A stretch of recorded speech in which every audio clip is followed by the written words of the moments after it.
Sometimes you get a really bad performance and sometimes you get a really bad result and sometimes you manage to do both in the same moment. That is an appalling performance from Manchester United. It is an appalling result. In terms of the result, look, sometimes you can put in a bad performance and nick a result. Sometimes all that matters is the result.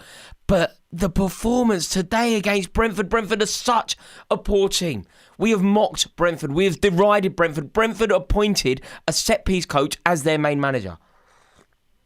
We were mocking, weren't we? We were laughing at that decision. It felt like a ridiculous decision. Think about what's happened to Brentford. Think about what's happened to Brentford in the last 6 months. They have lost their 2 top goal scorers, the 2 best forwards at the club. Arguably the 2 best forwards that the club have ever had. Both gone. The captain, Norgard, goes to Arsenal. The manager goes to Tottenham. They are depleted. They are totally beatable. They are struggling. They are not in a good way. They haven't been picking up good results. And somehow they have battered Manchester United. Do you know what is driving me mad?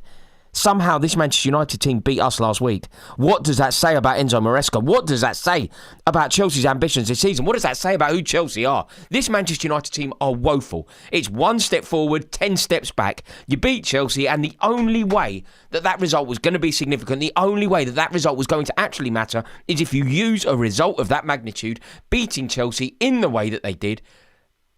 If they beat us and they use it as a galvanising force, they use it as a springboard, they use it as something special to start the Amorim era, they are right back to square one. In fact, it's worse than square one. It's worse than square one because they have just been done by Brentford.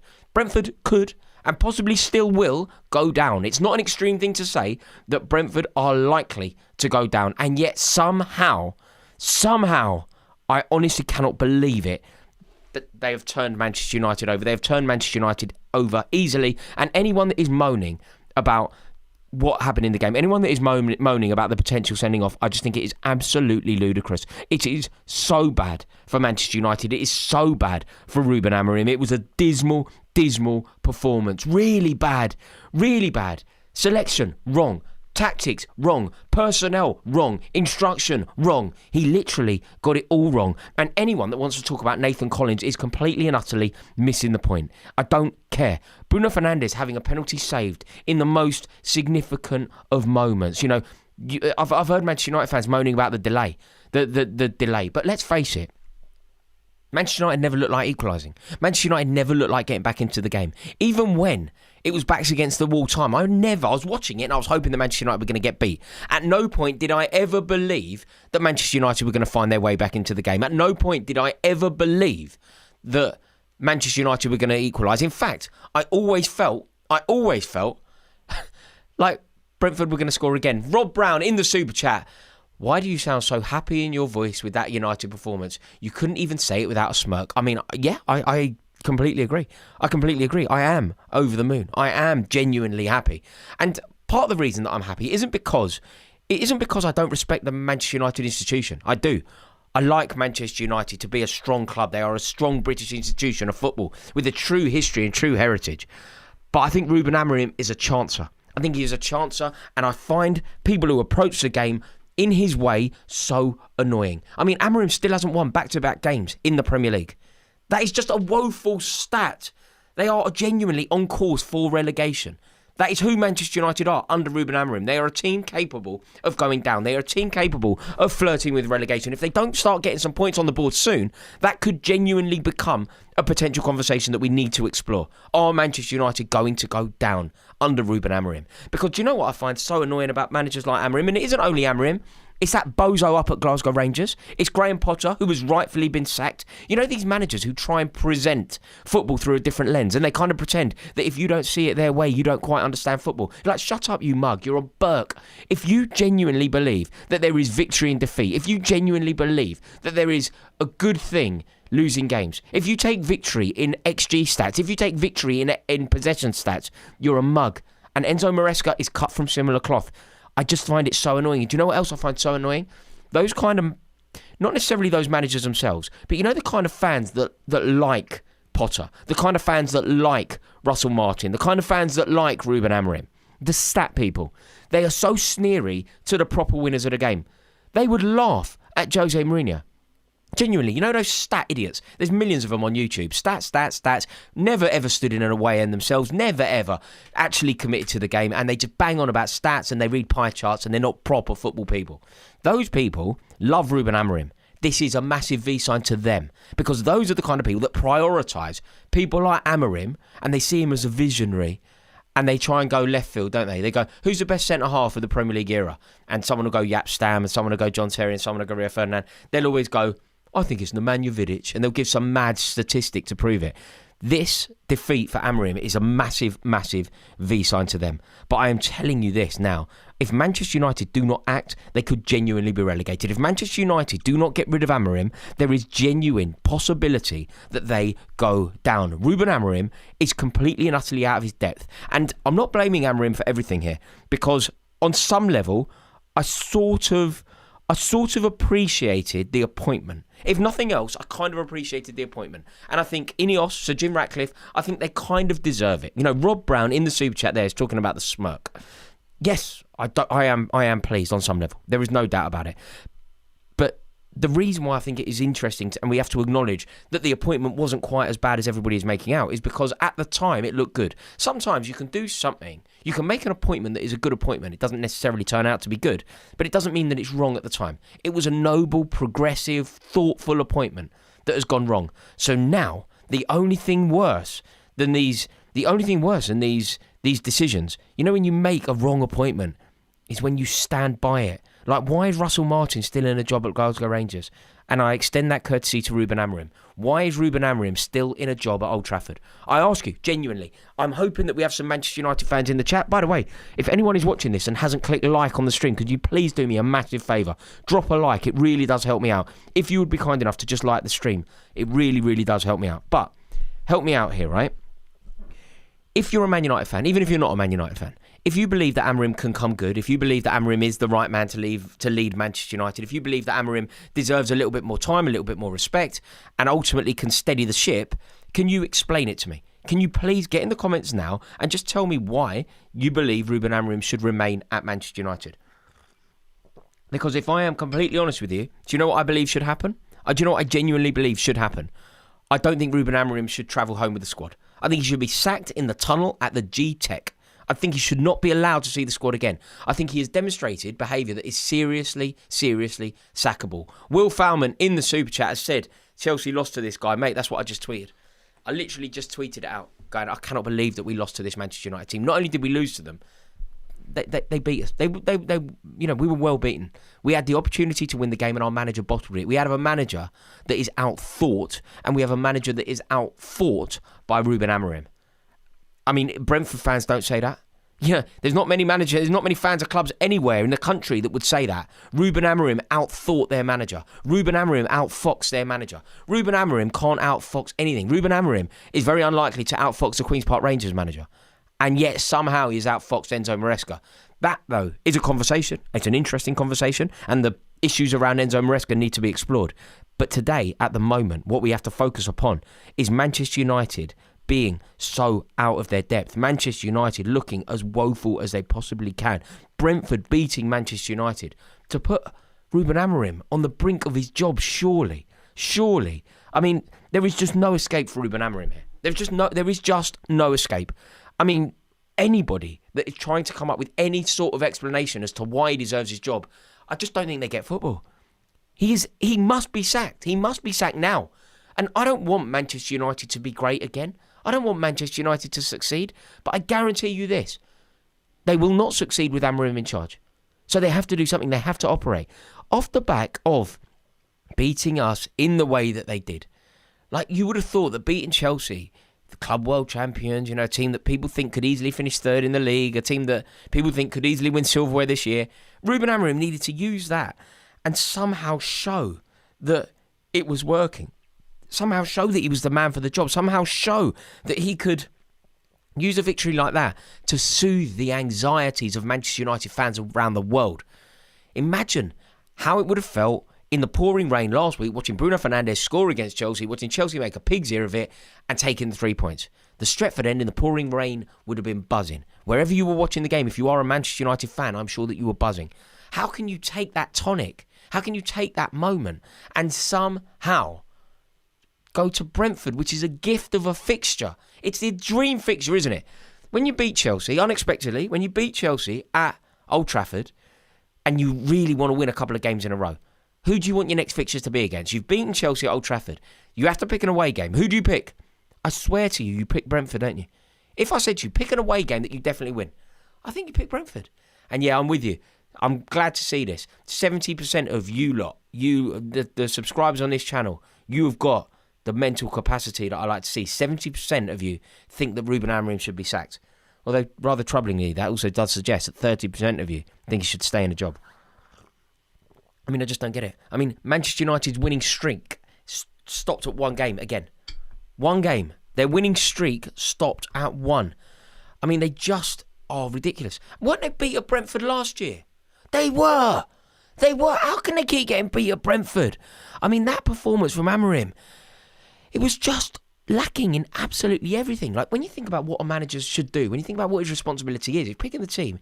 And then what is it? Then what are you supposed to do? You are supposed to create a team full of passion, a team full of hunger, a team full of desperation to win, a team with tenacity, a team with flair, a team with dynamism. This Manchester United team are bereft of anything. They're an apologetic excuse of what Manchester United should represent. And that, I think, is very important. When we discuss Manchester United, I really do believe that we should take a moment to acknowledge who they are and what they represent. What Manchester United are supposed to be. The spirit of Brian Robson, the spirit of Roy Keane, the spirit of Eric Cantona, the spirit of Dennis Law, the Charlton brothers, the Munich 58 crowd. Like, think about what Manchester United are. They are the most resilient and dominant force, arguably, in the country. They are undoubtedly one of the most dominant and resilient forces, and the history and heritage of that club is what part of what makes football so great in this country. How have they handed over the keys to that kingdom to this pillock? How can you give one of the most beautiful and glorious footballing institutions in the world to this pillock? If I ask you, I'll play a game with you. Look, you are footballing sages in the chat, and I need your opinion on this. If I ask you this question, what are the 5 biggest jobs in world football as a manager? 5 biggest jobs. I'm pretty sure that you're going to say the Manchester United job, aren't you? I am pretty sure that you are going to say the Manchester United job. In world football, who do you believe the biggest jobs are? Like, I think the Real Madrid managerial job, one of the most pressurised jobs in the world. Maybe the England manager's job, maybe one of the most pressurised jobs in the world. I guess the Brazil manager. The Brazil manager has to be up there, doesn't it, as one of the most enticing managerial jobs in the world.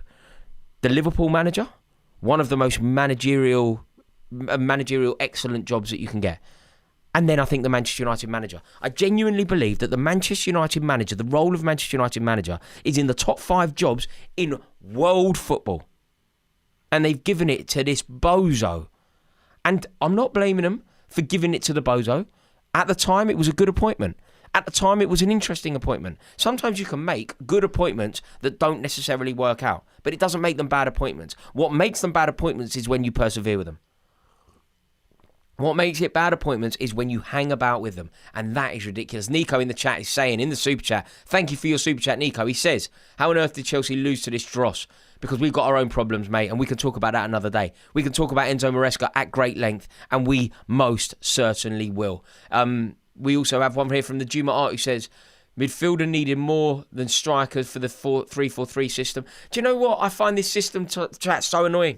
You know when Ruben Amorim somehow tries to insulate himself from criticism when he starts talking about the system. I don't have the players for the system. We're only capable of playing this one system. Shut up, you bozo. You're a manager. Your responsibility is to find a way of winning games. It isn't about your system, you arrogant Burke. It isn't about the way that you think football should be played. It isn't about your desperation to see football played on a particular level that you believe it should be played at. We can't redefine players. Your job, Amorim, is to find a way of winning games of football. And I don't understand why in the press, people are so forgiving. People are so forgiving. How anyone can ever have forgiven him for not starting Kobe Mainoo at large chunks in his managerial career at Manchester United. It's It's a sin. It is a sin that is unforgivable. He has taken one of Manchester United's best players in Amad Diallo and he has kind of redefined him and made him ineffective. He was one of Manchester United's best players last year. Amorim's devotion to this system in a dogmatic way is costing Amad. It's costing Bruno Fernandes. And it's costing Kobe Mainoo. And somehow people are going, yeah, but that's what has to happen. That's what has to happen to the system. Who cares about the system? Play the system that gets the best players on the pitch. Play the system that gets you points on the board. Play the system that finds you a way of winning games of football. Your job is to win games of football. I heard Jose Mourinho talking about this, and he was so right. You know, when Jose Mourinho talks about football, you simply have to listen. And Jose Mourinho spoke about this, and he said exactly the right thing. He said, if you are a manager that effectively dies because of their system, meaning you get fired because of your system, it means you're an idiot.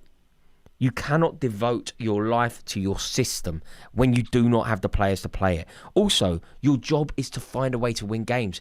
Thank you, Juma, for your super chat. I really appreciate it. But I just find it so frustrating when we talk about the system at Manchester United. Manchester United need to win games of football. It's as simple as that. Liam Fairbanks says, Liverpool is the evidence that data doesn't rate Amorim. Yeah, I think you're right. I mean, look, I don't care about the data. I really don't. Do you know how I know R9 is a brilliant centre-forward? Because I have 2 mince pies in my head. So I can see him play football. I can see the footage. Do you know how I know Roberto Baggio was a good footballer? Gabriel Batistuta was a good footballer? Because I've seen it. I don't need the data to tell me. Diego Maradona, how many goals did he... How long did it take Diego Maradona to score his first 100 goals? In how many games did it come? No one knows, no one cares. Because you know he's a wicked footballer. All of this now, Chris Wood is going to make it into the 100 club, and therefore Chris Wood is one of the best strikers. Like, shut up, Chris Wood is useless. Chris Wood is absolutely useless. Like, what are we doing? What are we pretending here? It just doesn't make sense. Chris Silverthorne in the Super Chat says, I think United should stick with him. The world outside of Manchester United think he's doing a great job. Understood. Sorry, for 1 second I thought Chris Silverthorne was a Manchester United fan and it was going to totally baffle me. Yeah, do you know what? On some level, I think they should stick with him then. This is funny. But you don't really want Man United to go down. I mean, it would be funny. I mean, on some level you do.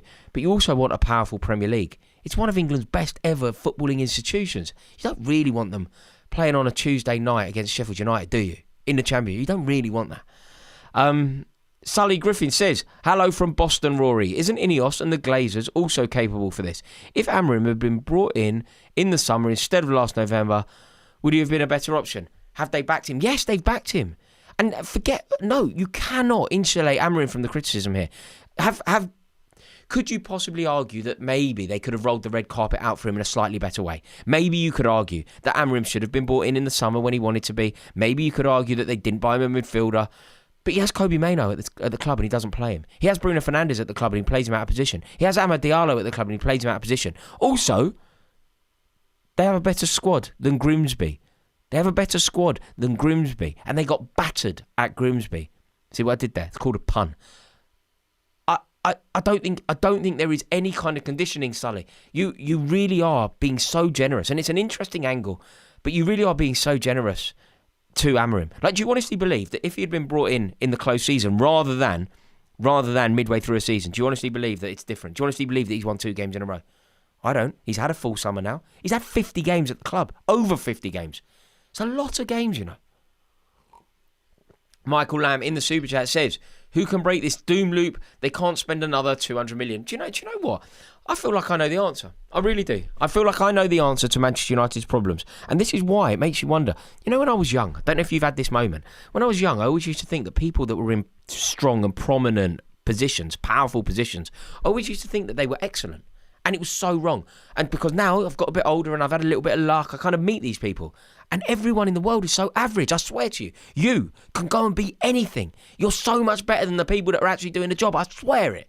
I met a politician the other day. It was the most uninspiring dope I've ever met. You know, when I was young, I was like, well, people around the country must know what day it is.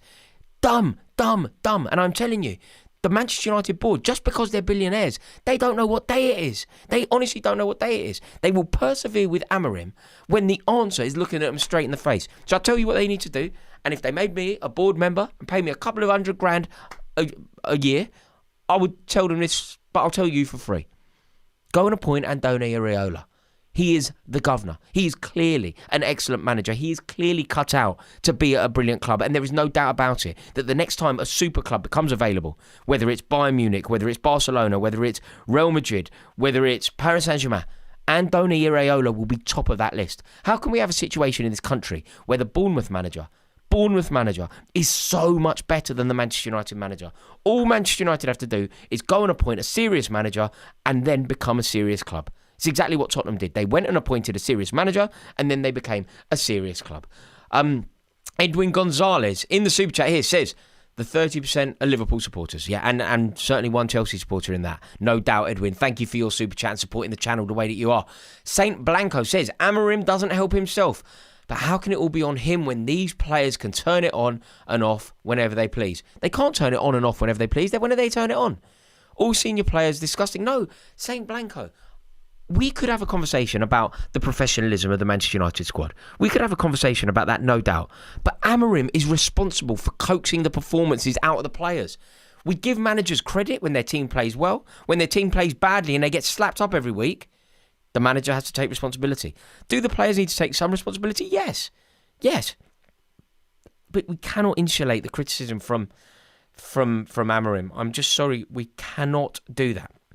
Gibbo has said, Amorim is as bad as Martin is and somehow not been sacked. Yeah, I mean, I think Amorim and Martin, and Potter, I think they're all useless. And I do hope that this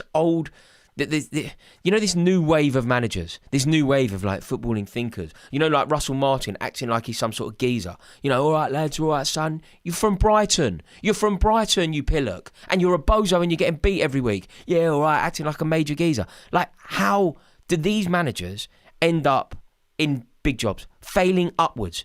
Embarrassment at Southampton from start to finish, gets one of the biggest clubs in the land. How does that happen? And people that like those managers are so sneery to the old school managers.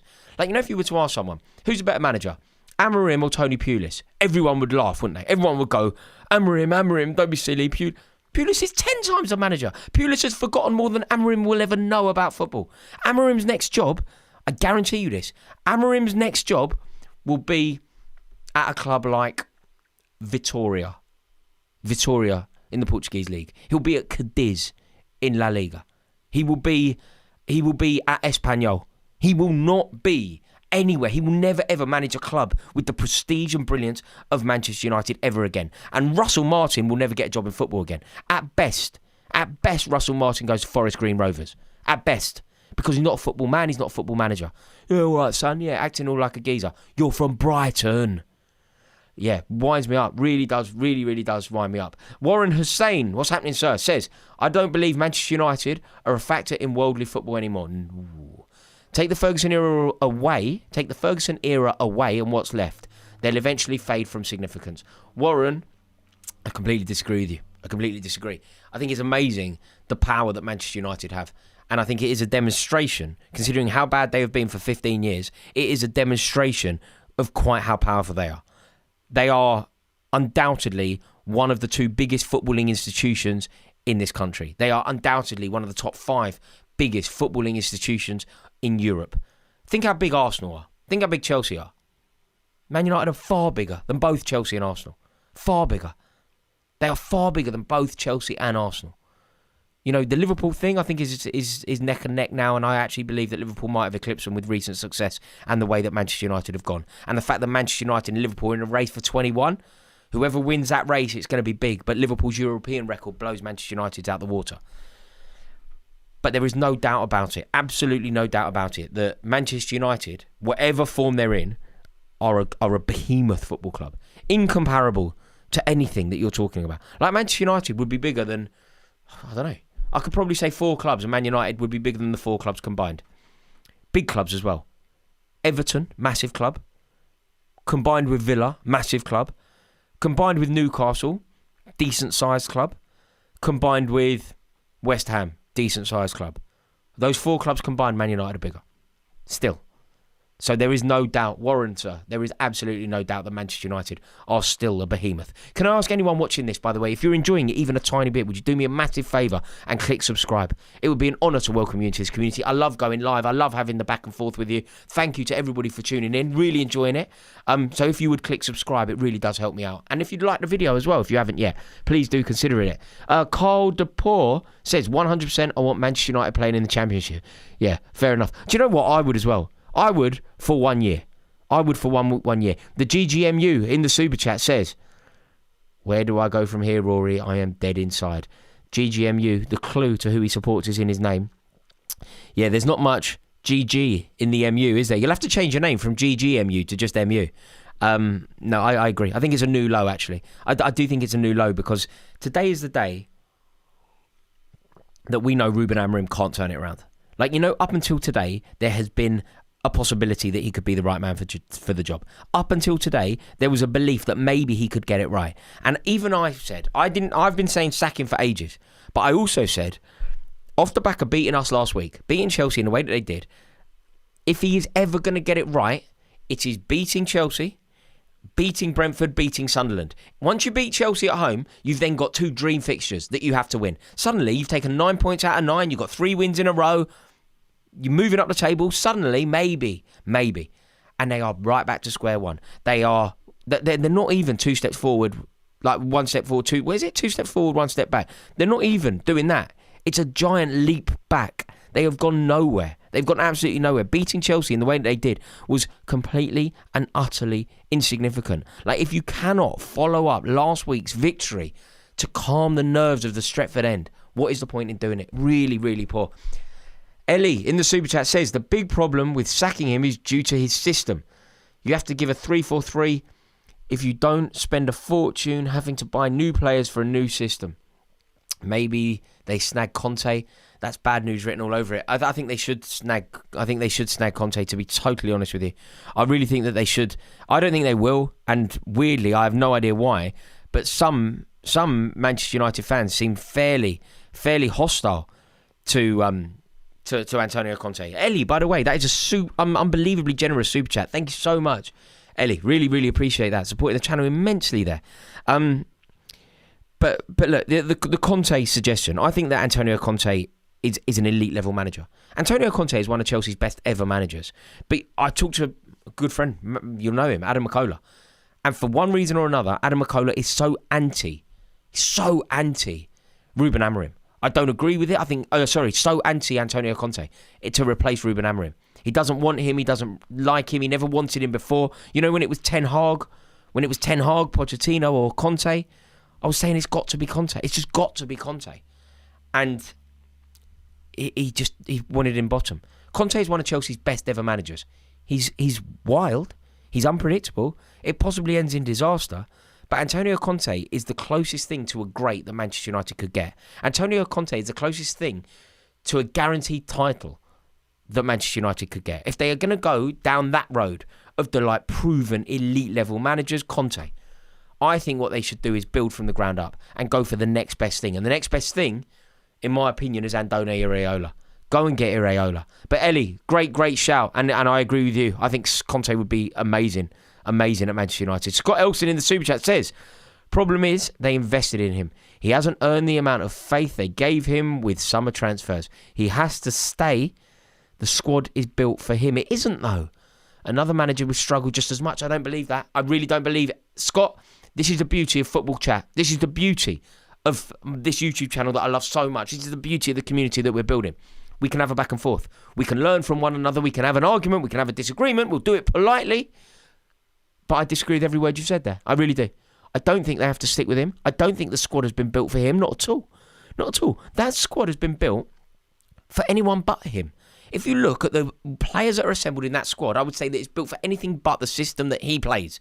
The appointment of Amorim going into a squad that was built over the last 5 managers, none of whom play that system. This squad is not built for Amorim. Not at all. Not at all. And then Scott, what have you said? You said that another manager would struggle just as much. I guarantee you that isn't true. Think how many examples we have, Scott. Think how many examples we have of a manager coming into a club and immediately raising the tide. Like that. Day one, bang. They land at a club, the club changes. They land at a club, the club go from a joke to a serious football club. Immediate, day one, day dot. They get in the club and the club changes. How many examples can you think of? Think about what Unai Emery did to Aston Villa the day he took over from Steven Gerrard. Think about who Aston Villa were under Steven Gerrard, and then think about who they became under Unai Emery. Just think about that elevation. Think about what David Moyes did when David Moyes went into Everton off the back of Sean Dyche. Under Sean Dyche, they were a joke. Under Sean Dyche, Everton were a punchline. Under Sean Dyche, Everton were a heartbroken club. No real direction, rudderless, and the Gladys Street was in total and utter disarray. Moyes is in, bang, flying up the table. Euphoria in the stands. Belief in the support base. A good manager changes it immediately. And I believe, honestly, I'm not joking here at all. Scott, if basically any other manager in the Premier League managed Manchester United today, just for one off, play a game with me. If any other manager managed Manchester United today, I truly believe that Manchester United would have won the game. If Iraola managed Manchester United today, he could just take the reins for one day. Do you think Iraola gets a victory against Brentford with this Man United squad? Yes. If Arne Slot could manage Manchester United for a day, just takes the reins this morning, and he has to do the tactics and instill a vision in the squad. Do you think he gets a victory today using these Manchester United players in the right way? Does he get a victory?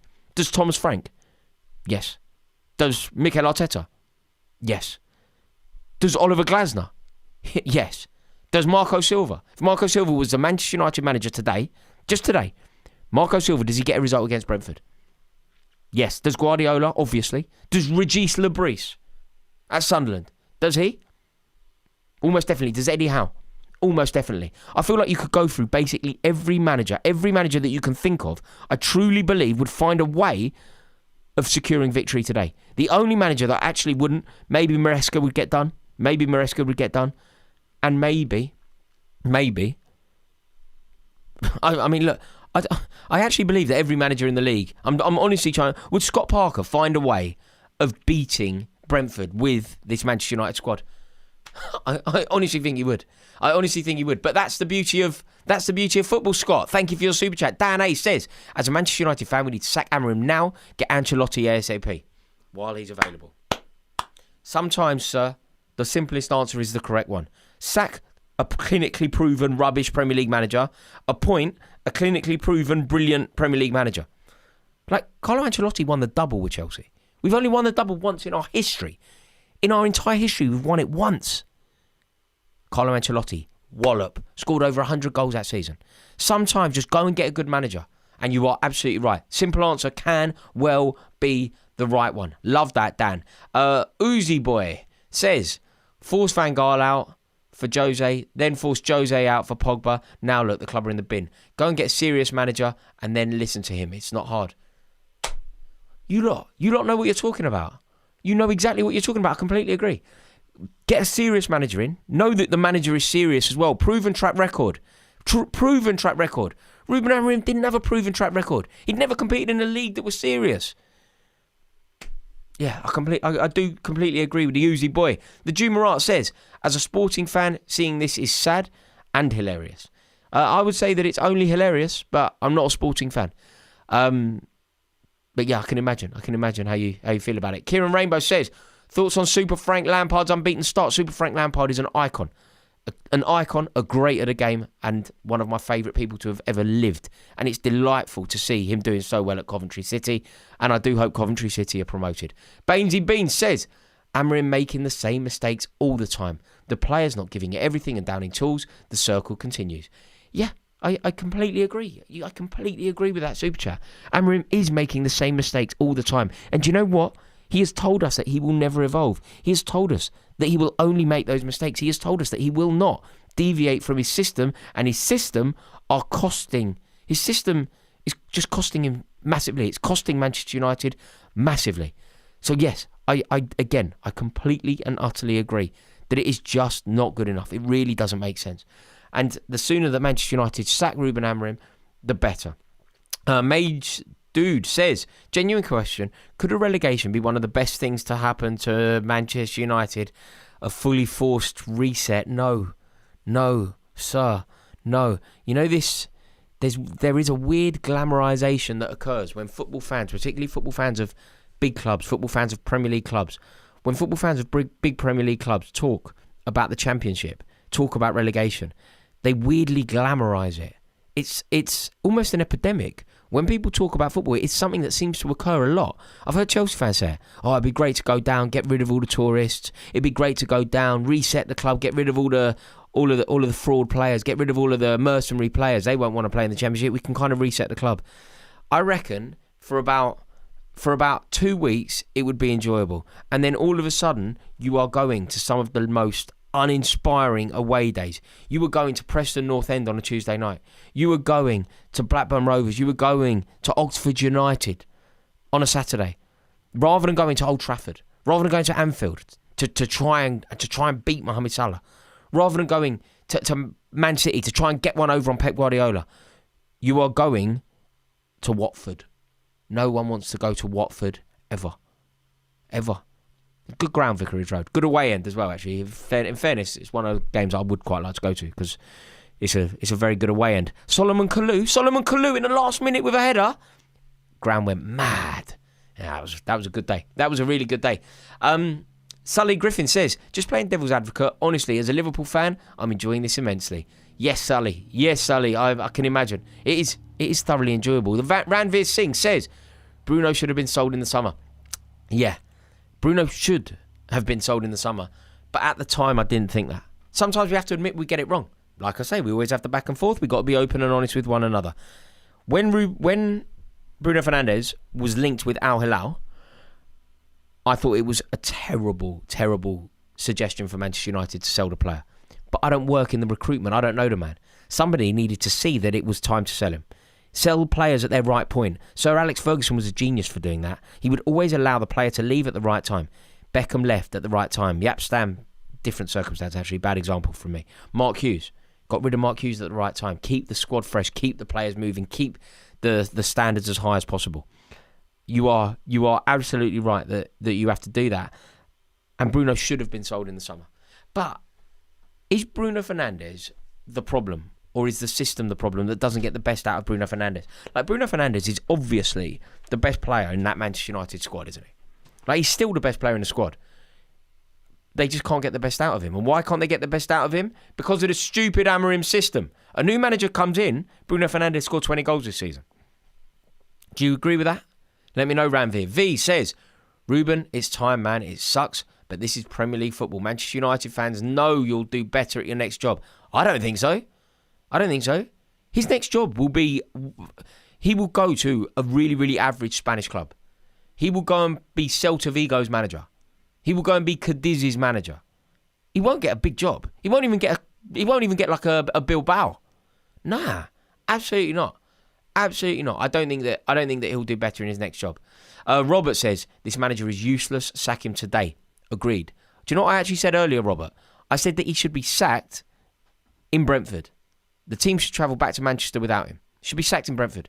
Left in the tunnel at the G-Tech.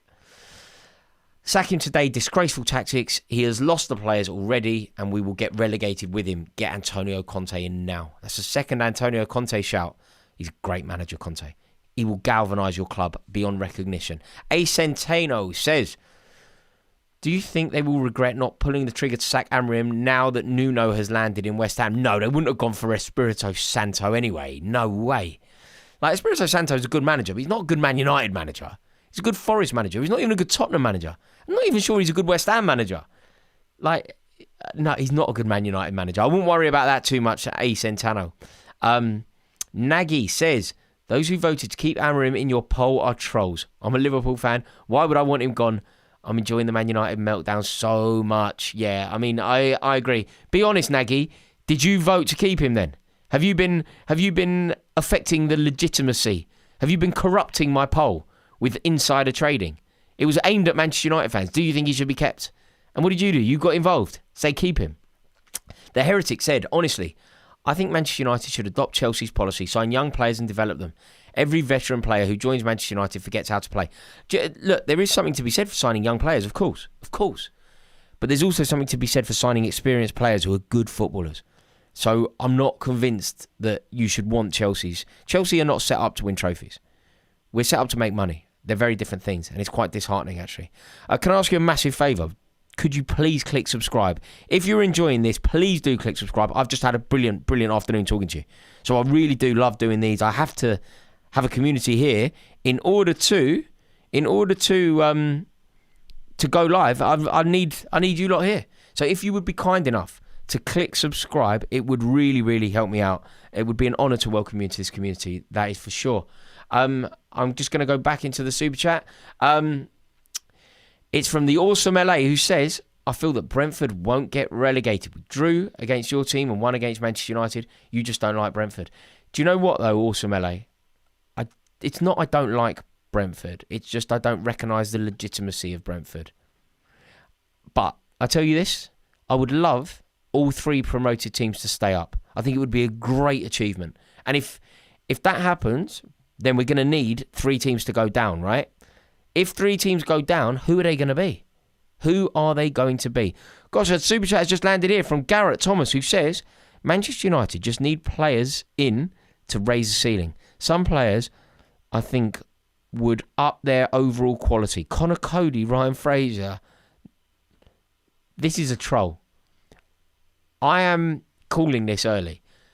I agreed with the point that Garrett Thomas was making here. I agreed with the point. Hang on a minute. Tom Garrett. Is he doing me a mischief here? I agree. He's almost got me, right? Because is it him? Is that Tom Garrett? Because he's done me a mischief, right? Because the thing that he said at the beginning, I agreed with. Manchester United need players in to raise the ceiling.